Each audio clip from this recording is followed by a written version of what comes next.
Happy birthday to Revanth అన్న, happy birthday to Revanth అన్న.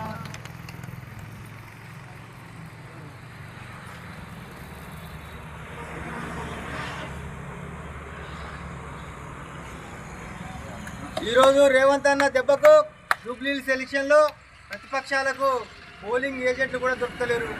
BRS బొబ్బలు పెడుతుంది, బీజేపీకి బీఆర్ఎస్కు పోలింగ్ స్టేషన్లో కూర్చోవడానికి పోలింగ్ ఏజెంట్ కూడా దొరకలేరు. ఎందుకంటే ఈ నష్టపోయిన తెలంగాణ రాష్ట్రాన్ని 8 లక్షల కోట్లు అప్పు చేసి పోయిన గత పాలకులను ఒక్కొక్కటి నెరవేర్చుకుంటూ వస్తుండు.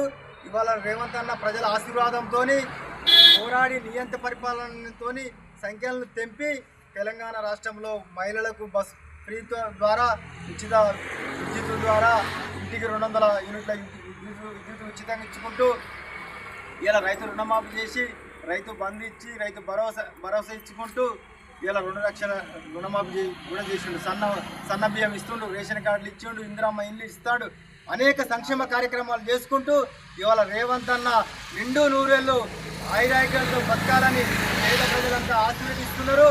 ఇవాళ తెలంగాణ రాష్ట్రంలో మరో జాతిపితగా మన తెలంగాణకు పేద ప్రజలకు సోనియా గాంధీ ఆశీర్వాదంతో, రాహుల్ గాంధీ గారి ఆశీర్వాదంతో, ఇలా ప్రియాంక గారి ఆశీర్వాదంతో, ఖర్గే గారి ఆశీర్వాదంతో మన రేవంత్ అన్న అభివృద్ధి పథకంలో దూసుకుపోతున్నాడు.